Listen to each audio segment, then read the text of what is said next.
Gyanmanjari modern school YouTube ચેનલમાં Sarvaiya Dakshaben. Good afternoon students.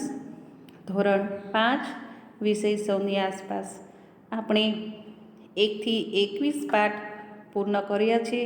હવે પાઠ આવે છે 22 ફરી ઉપડ્યા. તો આ પાઠની અંદર એક નાનકડી વાર્તા છે. તો એ વાર્તા ઉપરથી એક સંયુક્ત કુટુંબ છે. સંયુક્ત કુટુંબની આપણને જાણકારી પ્રાપ્ત થાય છે. તો કે આ સંયુક્ત કુટુંબની જાણકારી આપણે કઈ રીતના મેળવશું? તો કે એક ધનનું નાનકડું એવું ગામ હોય છે અને ગામની અંદર બધા જ તહેવાર છે એ બધા જ તહેવારની ઉજવણી નાનું ગામ હોય ને ત્યાં વધારે થતી હોય છે. સિટીમાં એટલે કે શહેરમાં અંદર ધીરે ધીરે આ બધા તહેવારોનું મહત્ત્વ ઘટતું જતું હોય છે. પરંતુ આ નાના નાના ગામડાઓમાં જે તહેવાર આવે છે, દાખલા તરીકે મકરસંક્રાંતિ, ધૂળેટી, દશેરા, સાતમ આઠમ, રામનવમી, હનુમાન જયંતિ, પછી દિવાળીની ઉજવણી છે, નવરાત્રિની ઉજવણી છે. તો આ બધી જ ઉજવણી ઉમંગ ઉત્સાહ ભેર કરવામાં આવતી હોય છે અને ગામડાના લોકો છે એ બહાર વસતા એના દીકરા દીકરીઓ પણ ત્યાં સંયુક્તમાં ભેગા થતા હોય છે અને આ રીતે એ આખા તહેવારની ઉજવણી કરતા હોય છે. તો અહીં ધનુનું એક ગામ છે અને ધનુનો પરિવાર છે. એવામાં દશેરા આવે છે. તો દશેરા આવે છે, દશેરાનો તહેવાર, ત્યારે એ દશેરાની ઉજવણી કરવા માટે ધનુના ઘરે બધા લોકો આવે છે. તેઓ બધા જ લોકો પોતાના સામાન લઈને બળદગાડીમાં લઈને આવે છે અને ધનુના પિતા છે એ આખા કુટુંબની અંદર એટલે કે સૌથી મોટા છે. જો સૌથી આપણે મોટા જે કુટુંબમાં ભાઈ હોય ને અને દાદા દાદી જીવતા હોય ત્યાં સુધી દાદા દાદી મોટા ભાઈના ઘરે જ રહેતા હોય છે. તો દાદા દાદી જ્યાં હોય અને મોટા ભાઈ જ્યાં હોય જે કુટુંબમાં, એ કુટુંબમાં છે એ ત્યાં બધા જ નાના ભાઈઓ અને બહેનો ભેગા થતા હોય છે અને હરેક તહેવારની ઉજવણી પણ થતી હોય છે. તો એ જ રીતે આ ધનુના પિતા છે એ કુટુંબમાં મોટા છે અને આ બધા જ લોકો તહેવાર માટે એ ધનુના પિતા એટલે કે ધનુના ઘરે ઉજવણી કરવા આવે છે. તેની માતા, મામી અને કાકી આ બધા જ એકી સાથે કુટુંબમાં ભેગા થાય છે અને આ બધા જ લોકો છે તો કે માતા, મામી ને કાકી છે એ રસોઈની તૈયારી કરે છે અને રસોઈની અંદર પૂરણપોળી અને વેડમી એટલે પૂરણપોળી છે એનું બીજું નામ શું છે? વેડમી. એ બનાવતા હોય છે અને તેની સાથે એક ગામડાની અંદર તીખી કઢી પણ બનાવતા હોય છે. તો આ બંને વસ્તુ તે બનાવે છે. આખો દિવસ હસવામાં અને વાતો કરવામાં પસાર થઈ જાય છે.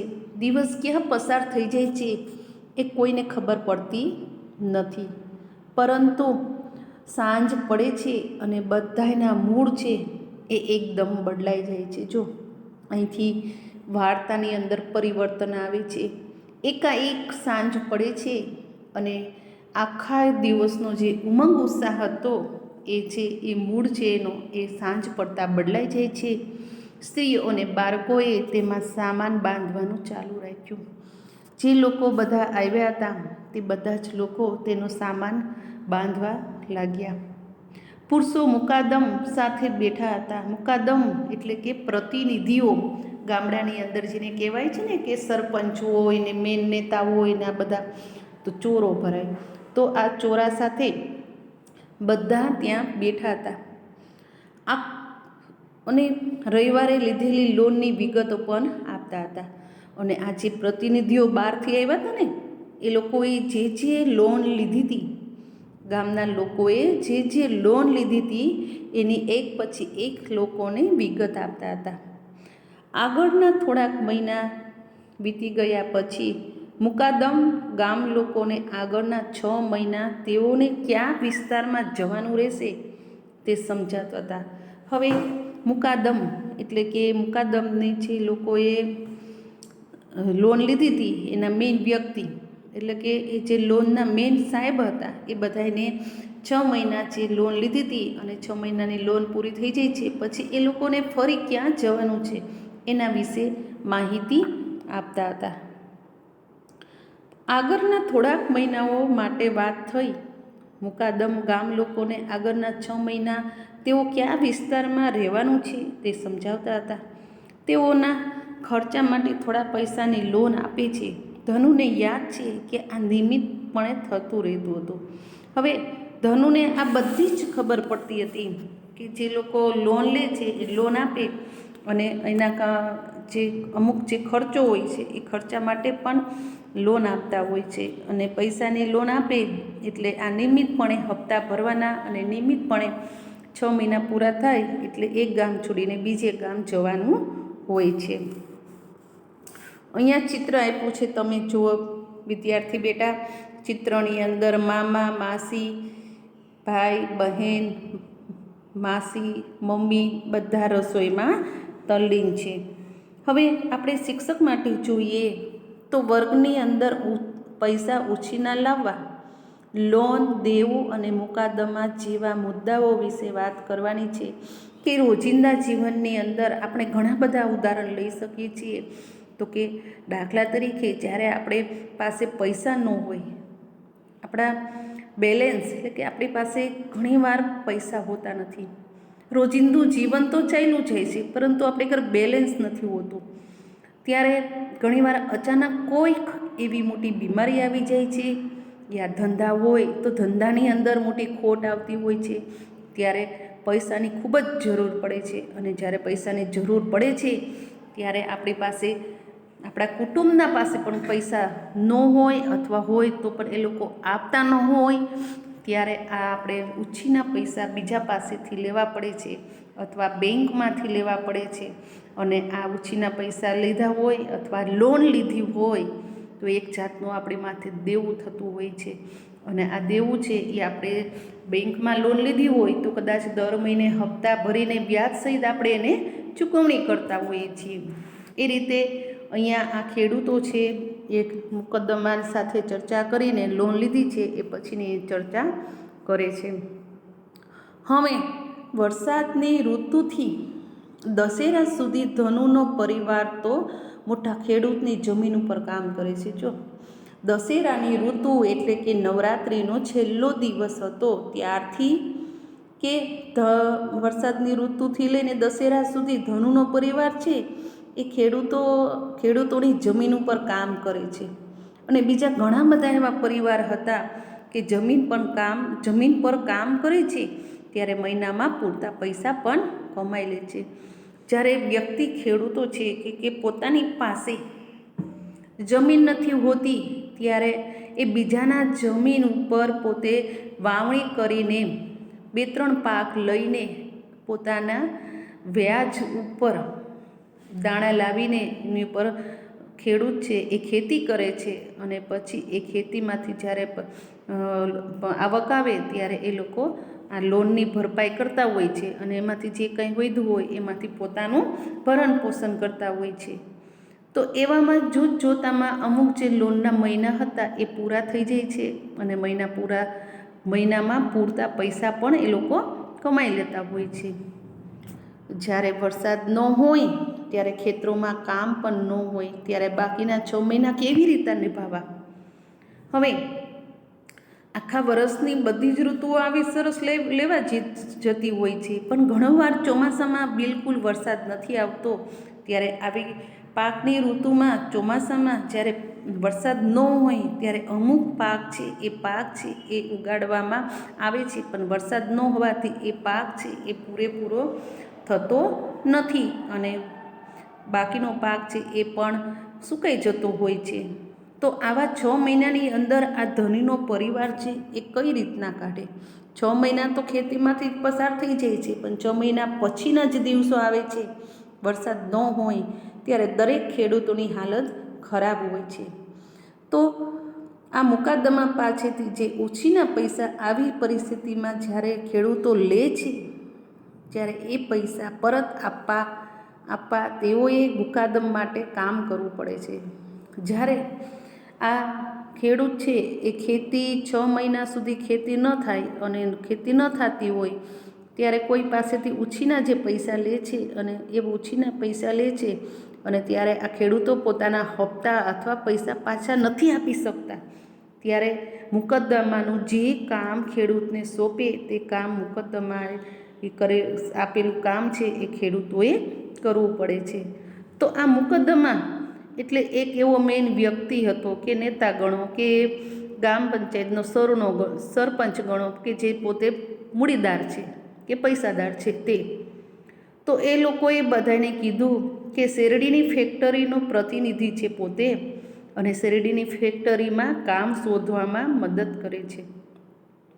તો આ શેરડીની ફેક્ટરીની અંદર મોટી જબર ફેક્ટરી છે. તો કે આ 6 મહિના સુધી દરેક ખેડૂતો પોતા પાસે કામ નથી, તો તમે બધા મારી ફેક્ટરીમાં કામ કરવા માટે આવી જાઓ. હવે અહીંયા આપણને પ્રશ્ન પૂછ્યા છે કે ધનુના ગામમાં બધા ખેડૂતો પાસે તેમની પોતાની જમીન છે યા નહીં, બરાબર? તો બધા પાસે જમીન છે નહીં, અને શા કારણે નથી એ આપણે સ્વાપોથીમાં લખશું. વર્ષના કયા સમય દરમિયાન ધનુના પરિવારને કામ મળે છે અને કયા સમય દરમિયાન તેની પાસે કામ હોતું નથી? તો વર્ષના અમુક પાક એવા છે કે શિયાળા અને ઉનાળામાં થઈ શકે છે, એ દિવસોમાં ધનુના પરિવારને કામ મળી રહે છે. અને ચોમાસાના જે ખેડૂત છે, ચોમાસામાં ખેડૂતો છે એ વરસાદ ઉપર આધારિત પાક હોય છે, તો એ પાક છે એ ક્યારેક વરસાદ ન આવવાથી એ પાક છે એ થતા નથી, ત્યારે આ લોકો છે એ સાવ નવરા બેઠા હોય છે. ત્રીજું, તમે ધનુના પરિવાર જેવા અન્ય પરિવારને જાણો છો કે જેમને કામની શોધમાં મહિનાઓ સુધી તેમનું કામ છોડીને જવું પડે છે? આ ધનુનો એક જ પરિવાર એવો છે કે એની જેવા ઘણા બધા એવા પરિવાર છે કે તેમને કામની શોધમાં ખેતીનું કામ 6 મહિના કરે અને બાકી 6 મહિના બીજું કામની શોધ કરવી પડતી હોય છે. અહીંયા આપણે જુઓ તો પાઠનું નામ જ એવું છે કે ફર્યું પડ્યા. તો અહીંયા આપણે જોયું કે આગામી મહિનાઓ જે આવતા હતા ત્યારે ધનુ, તેના માતા પિતા, કાકા કાકી અને 2 મોટા બાળકો, આ ઉપરાંત મામા મામી અને બંને દીકરીઓ, આ બધા જ ગામમાંથી 40-50 પરિવારો તેમના ઘરેથી દૂર થઈ જશે. હવે સમય એવો આવે છે કે ધનુનું પરિવાર અને માતા પિતાનું પરિવાર, મામા મામીનું પરિવાર, કાકા કાકીનું પરિવાર અને એના 2 મોટા દીકરાઓ અને એમની દીકરીઓનો પરિવાર, એટલે કે એક જ કુટુંબની અંદર 40-50 વ્યક્તિઓ એવા છે કે એના પરિવારથી ઘણા બધા દૂર થઈ જશે. આ 6 મહિનાઓમાં ધનુ અને તેના જેવા બીજા કેટલાક બાળકો તો કે શાળાએ પણ જઈ શકશે નહીં.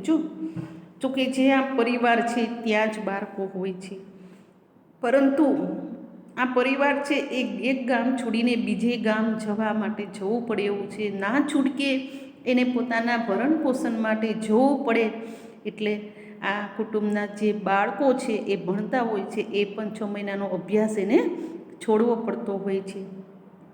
આ ધનુ જેવા એવા કેટલાક બાળકો એવા હશે કે પોતાના ભરણ પોષણ માટે પોતાના માતા પિતાની સાથે પોતાનો અભ્યાસ છોડવો પડે છે. હવે ધનુ છે એના વૃદ્ધ દાદી હતા, તે દાદી હતા તે આંખે અંધ હતા, આંખે જોઈ શકતા ન હતા, એટલે એને કેવા કહેવાય? પ્રજ્ઞાચક્ષુ. કાકી અને 2-3 મહિનાની પિતરાઈ બહેન ગામમાં જ રહે છે, અને ધનુ હતા એના કાકી અને તેના મમ્મીના પિતરાઈ બહેનો છે એ પણ બધી ત્યાં ગામમાં જ રહેતી હતી.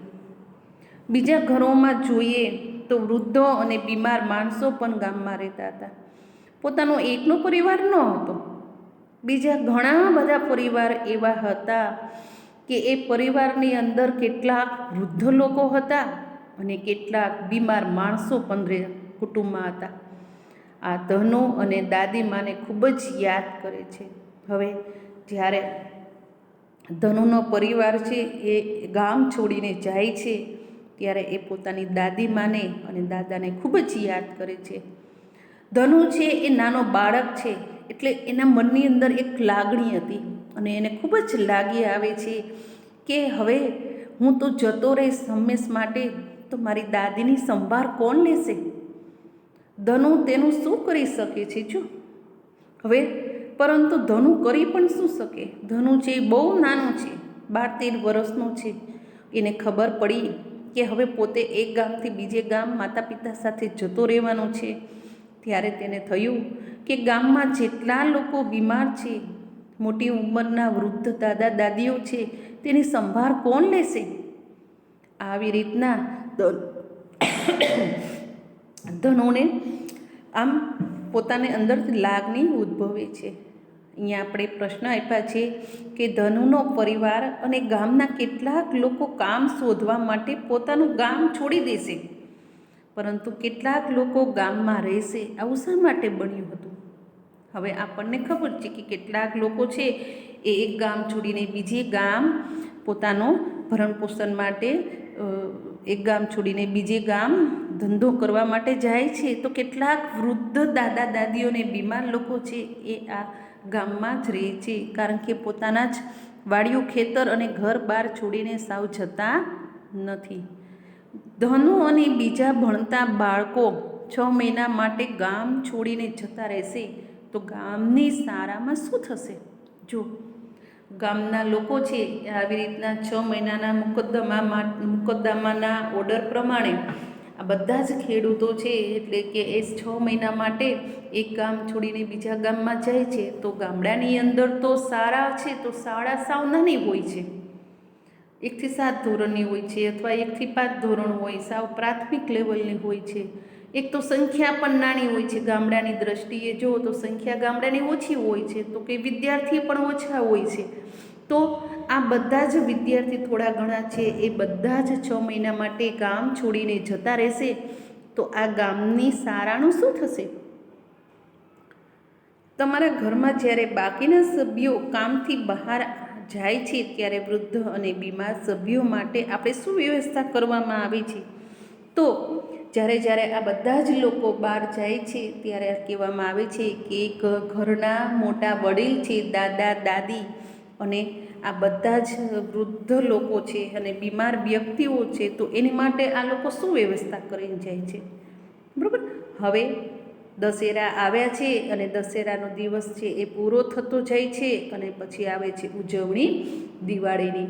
અને દિવાળીની ઉજવણી પછીનો આપણે આ વાત કરવાની છે કે આ પરિવારનો કાફલો છે એ દશેરા પછી હવે શેરડીના ખેતરો અને ફેક્ટરીઓ નજીક રહેઠાણ બનાવશે. જો હવે જ કે ખેતીમાં કાંઈ જો ન વળતું હોય અને ખેતીમાં દર 6 મહિના આપણે બેઠું જ રહેવું પડે અને લોન લેવી પડે, એની કરતાં કે આપણે બધા એક સ્થળેથી બીજે જરે એટલે કે ધંધા માટે જાય છે, તો એ શેરડીના ખેતરો છે અને શેરડીની જે ખેતરો છે અને એની ફેક્ટરી છે, ફેક્ટરીની અંદર એટલે કે ગોળ અને ખાંડ બનાવવામાં આવે છે. અને આ ફેક્ટરીની અંદર અનેક ખેડૂતોને રોજગારી મળી રહે છે. તો તેઓ ત્યાં સૂકી શેરડી અને પાંદડામાંથી બનાવેલી તેમની ઝૂંપડીઓમાં રહે છે. હવે જ્યારે આ લોકો ફેક્ટરીએ ત્યાં પહોંચે છે ત્યારે દરેક લોકો છે એ દરેક લોકો રહેઠાણ માટે શું કરે છે કે શેરડી છે એ સુકાઈ ગયેલી છે એટલે કે એને સ્તંભ બનાવીને એના પાંદડા છે એ પાંદડામાંથી નાનકડી ઝૂંપડીઓ બનાવે છે અને ઝૂંપડીઓની અંદર આ બધા લોકો રહે છે. કારણ કે ખાવા પૂરતું એની પાસે પૈસા ન હોય તો એ નાનકડું એવું કાચું મકાન પણ બનાવી શકે નહીં. પુરુષો સવારે વહેલા ઉઠીને શેરડીના ખેતરમાં શેરડી કાપવા લાગી જાય છે. સ્ત્રીઓ શેરડીના ભારાઓ બાંધે છે અને ભારાઓને શેરડીની ફેક્ટરીમાં લઈ જવામાં આવે છે. હવે સ્ત્રીઓ શું કામ કરે છે? પુરુષો તો શેરડી છે એ વાઢવાનું કામ કરે છે. ત્યારે દરેક સ્ત્રી છે એ વાઢવાના કામ ઉપરાંત જે વાઢેલી શેરડી છે એનો ભારો બનાવવામાં મદદરૂપ થાય છે. ધનુ વારંવાર તેના પિતા સાથે જાય છે, તો ઘણી વખતે તેઓ ફેક્ટરીની બહાર બળદગાડામાં રાત્રિ વિતાવે છે. આ નાનકડો એવો ધનુ છે એ ઘણીવાર બહાર જાય છે અને તેઓ ઘણીવાર ફેક્ટરીની બહાર બળદગાડામાં જ રાત્રિ વિતાવે છે. એટલે કે રાત્રિ છે એ બળદગાડામાં જ સૂઈ રહે છે. ધનુ બળદો સાથે રમે છે અને આજુબાજુ પોતે ફર્યા રાખે છે. જો ભણવાનું તો છૂટી ગયું. હવે ધનુ શું કરે છે? એના પિતા સાથે જવા માંડે છે અને પિતા સાથે જાય છે અને આજુબાજુ બળદો સાથે રમ્યા કરે છે અને બળદો સાથે મજા મસ્તી કરતો હોય છે. હવે જ્યારે તેના પિતા છે એ ફેક્ટરીમાં શેરડીનું વજન કરવાનું અને પહોંચે અને તેમને કેટલી શેરડી આપી તેનો હિસાબ બનાવવાનું રહેતો હતો. હવે ધનુના પિતા છે એ ફેક્ટરીમાંથી જ્યારે પોતાનું ગાડું શેરડીમાંથી ભરીને ફેક્ટરીમાં જાય છે ત્યારે ફેક્ટરીમાં કેટલીક ફેક્ટરી છે કે ત્યાં આ શેરડીનું વજન થતું હોય છે અને આ વજન ઉપર જ તેને શેરડી કેટલી કાપી છે અને કેટલું વજન થયું છે તેની પહોંચ એટલે કે તેનો હિસાબ આપવામાં આવતો હતો. અને પહોંચ તેમના લોનના ખાતાનો હિસાબ રાખનારા પ્રતિનિધિને પણ આપવો પડતો હતો. તો આ જે શેરડીનું કામ કરે આખો દિવસ એ ધનુના માતા પિતા એની પહોંચ છે એ કોણ રાખતો હતો? મુકદ્દમા જેની પાસેથી લોન લીધી હતી તે એટલે કે પ્રતિનિધિ. આમ પ્રતિનિધિએ આગળના અઠવાડિયાના ખર્ચા માટે તેમને થોડા પૈસા આપતો અને પછી ધનુના માતા અને મામી બાળકોના નજીકને બજારમાં આગળના અઠવાડિયા માટે લોટ તેલ ખરીદવા સાથે લઈ જતા હતા. આમાંથી ધનુ છે એ ધનુનો માતા પિતા મામી દાદા જે હોય તે એનો અઠવાડિયાનો હિસાબ છે એ પ્રતિનિધિ રાખતો અને એક અઠવાડિયાનો હિસાબ છે એ તેને ભરણ પોષણ માટે આપતા હતા. અને જ્યારે આ પૈસા આવે છે ત્યારે ધનુ અને તેના માતા મામી આ બધા છે એ બાળકોને લઈને બજારમાં જાય છે અને તો ત્યાં લોટ અને કરિયાણાની ખરીદી કરતા હોય છે. કેટલાક લોકો એવા છે કે બાળકો માટે ખરીદીમાં થોડાક લાડવા અને મીઠાઈ પણ લેતા હોય છે. જો નાના બાળકો છે એટલે કે આપણે નાસ્તો લેવો જેને કહી છે ને, તો કેટલાક લોકો એવા છે કે ધનુ માટે લાડવા અને મીઠાઈ પણ લેતા હોય છે. ધનુ માટે પેન્સિલ રબર અને નોટબુક પણ ખરીદી કરે છે અને તે તો એમનો પ્રિય જ છે. પરંતુ ધનુ તેને 6 મહિના નહીં વાપરી શકે કારણ કે તે શાળાએ જશે નહીં. હવે એના માતા પિતા ધનુના માતા પિતા છે એ એની પાસે પેન્સિલ રબર અને નોટબુકની પણ ખરીદી કરે છે. પરંતુ આ ખરીદી છે એ ખરીદી તો કરી લે છે એના માતા પિતા, પરંતુ તે સ્કૂલે જવાનો નથી. એટલે આ ધનુ છે એ આ વસ્તુને પોતે સાચવીને મૂકી દે છે. એને ખબર છે કે હું શાળાએ જતો નથી એટલે મારી માટે આ વસ્તુ યોગ્ય નથી. હવે અહીંયા તમને ચિત્રમાં જુઓ ધનુ એના મામાની છોકરી ગાયને જે આ શેરડીના જે પાંદડાની વધ્યું હોય તે ખવડાવે છે. ગામની સીમમાં તમે સામે જો ફેક્ટરી જેવું બહાર છે એ ધુમાડા નીકળતું એક રોલિંગ મિલનું જે ભૂંગળું છે એ દેખાય છે ચિત્રમાં જોવો છો ને. અને શેરડીના વાઢ પડ્યા છે. જો કેટલી બધી શેરડીના ખેતર કાપેલી પડી છે. તો આ રીતના મામીની ઈચ્છા ધનુને ભણાવીને જીવનમાં કંઈક બનાવવાની હતી. હવે આ ધનુ છે એ નાનો છે તો એના મામીની ઈચ્છા હતી કે ધનુ જે ખૂબ હોશિયાર છે તો એને ભણાવીને આગળ જતાં કંઈક એને નવું ભણાવીને મોટો બનાવી કંઈક નોકરી અપાવીશ. ધનુ આ રીતે તેના પરિવાર સાથે અહીં તહીં ફરતો રહે એવું ઈચ્છતા નથી.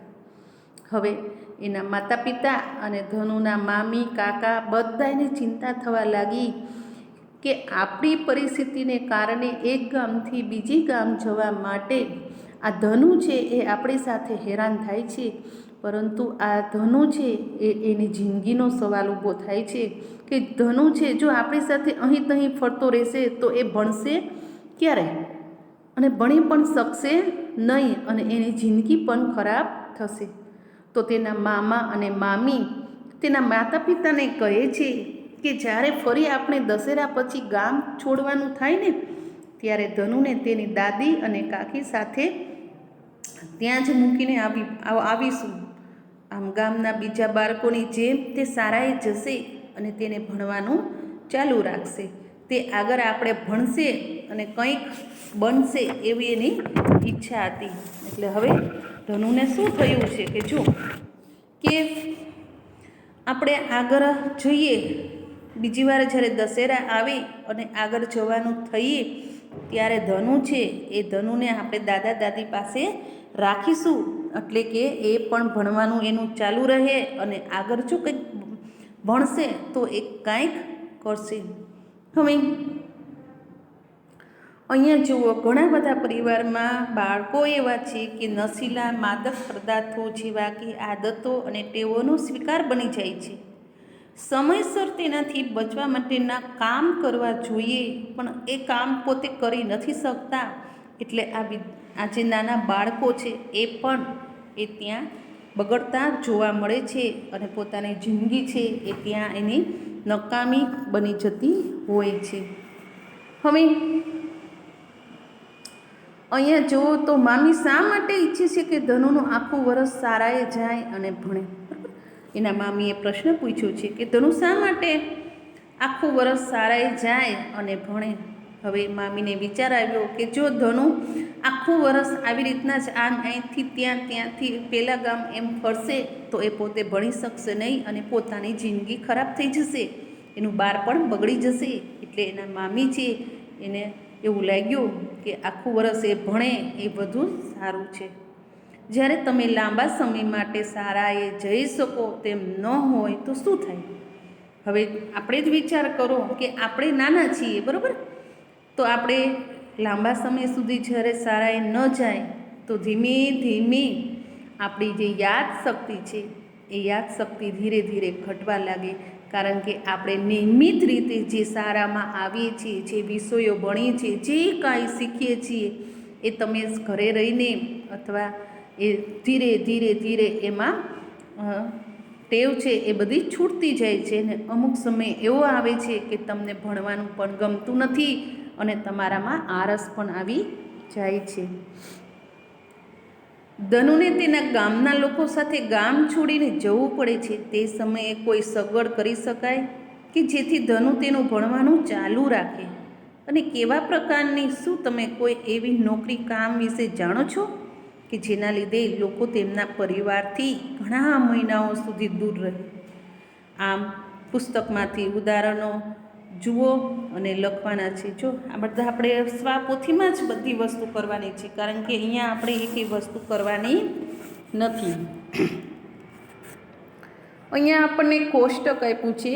કોષ્ટકની અંદર જુદા જુદા પ્રકારના ખેડૂતના જીવનમાં શું સમાનતા અને તફાવત છે એ આપણે અહીંયા લખવાનું છે. અને કયા કયા કારણોસર લોકો સ્થળાંતર કરતા હોય છે. સ્થળાંતર એટલે કે એક ગામ છોડીને બીજે ગામે જવું તે, અને એનું કારણ શું છે એ આપણે અહીંયા દર્શાવવાનું છે. તો આપણે પેલું છે કે ખેડૂતનું નામ. પછી બીજા કોષ્ટકમાં લખ્યું છે જમીન પોતાની છે કે નથી, હોય તો રાઈટ, નથી તો ચોકડી મારવાની છે. તેઓ શું ઉગાડે છે, પછી તેઓને કેવી મુશ્કેલીઓનો સામનો કરવો પડે છે, અને અન્ય માહિતી. તો અહીંયા ખેડૂતનું નામ પહેલાં લખ્યું છે દામજીભાઈ, બરાબર? દામજીભાઈ લખેલું છે. તો પ્રકરણ આપ્યું છે આપણે કેટલામું? તો કે 22. તેને પોતાની જમીન છે? તો કે હા. તેઓ શું ઉગાડ્યું છે? તો કે ઘઉં ઉગાડ્યું છે. તો તેમને કેવી પરિસ્થિતિનો સામનો કરવો પડે છે તે વિશે આપણે વાત કરવાની છે. અને અન્ય માહિતીની ખાનામાં ખાલી હા યા ના દર્શાવવાનું છે. બીજું છે હસમુખભાઈ. તો કે હસમુખભાઈને પોતાની ખેતી છે? તો કે ના. તેઓ શું ઉગાડે છે? તો કે ચોમાસામાં વરસાદ આવે તેની રાહ જુએ છે. અને મુશ્કેલીનો સામનો કેવો કરે છે? તો એ ખાનામાં લખવાનું છે કે વરસાદ નથી આવતો એટલે ખેતી થતી નથી, અને તે દિવસે તેને ભરણપોષણની જે પોતાના ઘરનું ભરણપોષણ કરવાની મુશ્કેલીનો સામનો કરવો પડે છે. અહીંયા આપણો પાઠ છે એ પૂર્ણ થવા જઈ રહ્યો છે. હવે નીચે જુઓ કે જે જાતિઓ સ્થળાંતર કરે છે તેમના બાળકોના ભણતર માટે થોડી સગવડો કરી શકાય તે વિશે બાળકો સાથે ચર્ચા કરો. હવે જ્યારે ખેડૂતો એક જગ્યાએથી બીજે ગામ જાય છે ત્યારે પોતાના બાળકો છે એનો અભ્યાસનું ભણતર બગડતું હોય છે. ત્યારે બીજા લોકો જે પૈસાદાર હોય છે ત્યારે પૈસાદાર લોકો જો સમજીને એ પોતાના બાળકોને ભણાવે તો એ વધુ સારું ગણાય છે. ઘણી વખત શિક્ષકો પણ તેમની સાથે સ્થળાંતર કરે છે અને કેટલીક જાતિના લોકો એક જગ્યાએથી બીજી જગ્યાએ કેવા પ્રકારના કામ માટે સ્થળાંતર કરે છે તેની ચર્ચા આપણે કરવાની છે. હવે તમને ખબર જ છે કે કેટલાક લોકો એવા છે કે એક ગામમાંથી બીજે જગ્યાએ જાય છે, તો ઘણા લોકો એવા છે કે પોતાની ખેતી છે એ ખેતીમાં પાકમાં એકદમ જેને કહેવાય છે ને કે લોન થઈ ગયું હોય, વરસાદ ન થયો હોય, પાક ન થયો હોય, એવા દિવસોમાં ભરણ પોષણ કરવાનો એ લોકોને ખૂબ જ મુશ્કેલી પડતી હોય છે. ત્યારે કોઈને કોઈ ધંધા કરવા માટે એક ગામ છોડીને બીજે ગામ જવું પડે છે.